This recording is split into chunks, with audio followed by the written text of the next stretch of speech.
Hello everybody and welcome back to the Creature Flesh Workshop. Now today we're going to be doing something very exciting but also pretty terrifying.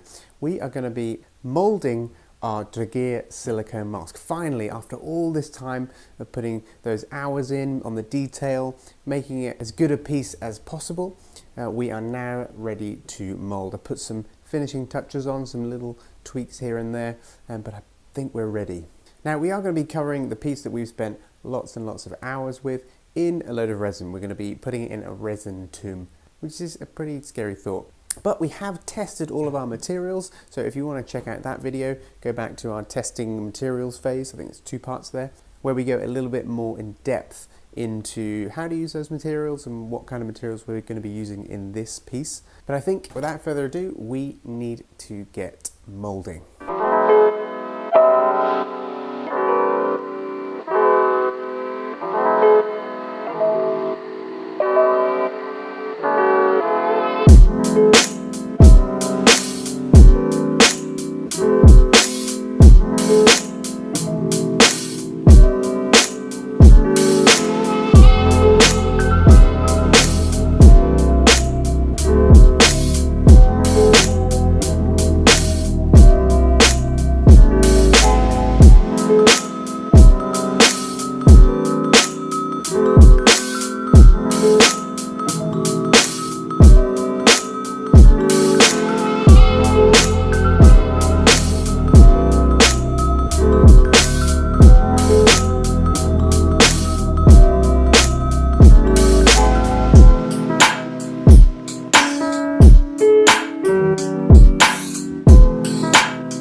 So our mould is actually coming along quite nicely. You can see it's hardening up. I've left this for a little while just to see how it goes, and it seems to be okay. One thing I have done, though, you'll notice I've moved to another room with some better ventilation. The stuff that this kicks off, the vapours, is actually pretty intense. I've also gone and got myself a better breathing apparatus. I think my previous one, because it only goes around my face, because of my beard actually, it's not completely airtight. So I could still slightly smell those vapours, and I wasn't completely comfortable with that. So I've gone and got myself some better breathing apparatus. We're in a more ventilated area, so we are going to get on and put some more layers on this.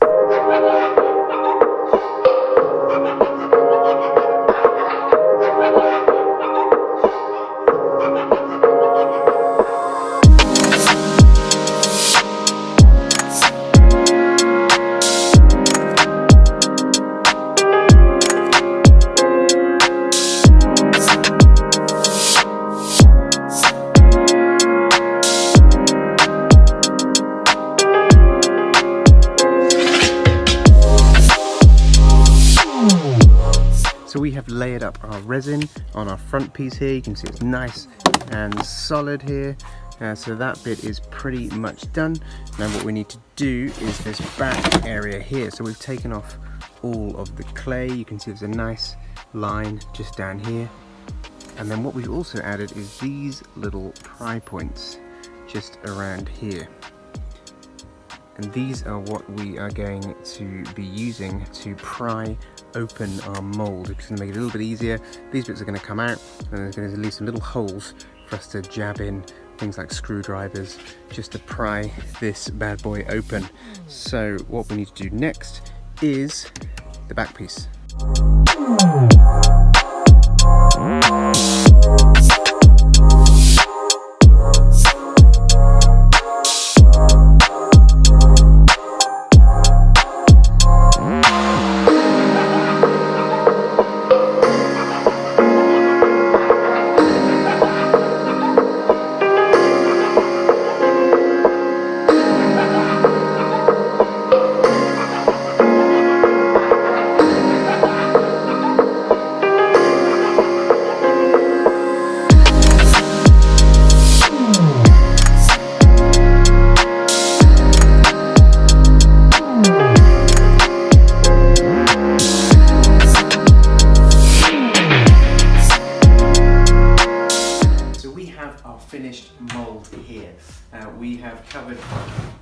sides, so the back and the front, and we've got our little wall here that's going to help us separate it but also keep it together as well. And the first thing we need to do is drill some holes through here for our little bolts here. These bolts are going to go in here and they're going to hold it together, so when we're pouring it we need to make sure that none of that silicone runs out of these seams here. So these bolts are going to hold the mould together in place on our head form.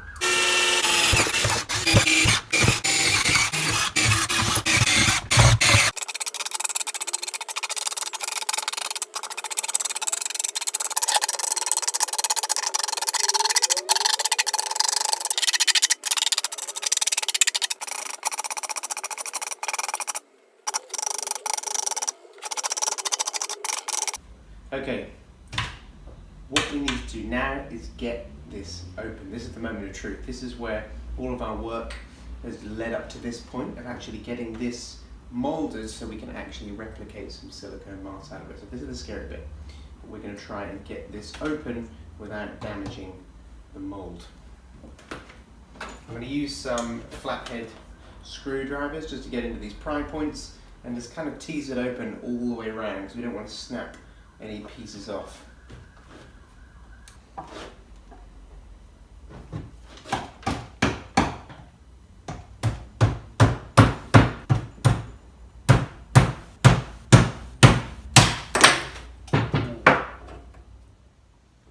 Okay, so we got our mould open. It was a lot more difficult than I thought it was going to be, and the material itself, the resin that I used, is a lot more brittle than I thought.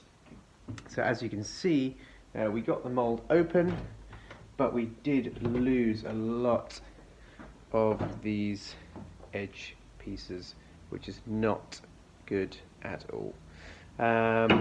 It's not a complete failure. You know, the mask itself is intact from what I can see, and I think I can probably fix the outer edges, but it's not good. But you know, it is just one of those things, and you know, we'll learn from it. This stuff I probably won't be using again. This is probably not quite the right resin. I thought by adding some of the polyfiber to it that it would strengthen it, but unfortunately it didn't. It's actually very, very brittle. But you know, hopefully we can fix it. We've still got our mould here, we've still got our mask, so we may just have to cast it in a slightly different way, maybe not pouring, maybe actually spreading it in, but we'll get there in the end. That's the main thing, and we have learned a lot from this experience. So please join me next time where we will be cleaning out this mould and also trying to fix it up so it works as we want it to.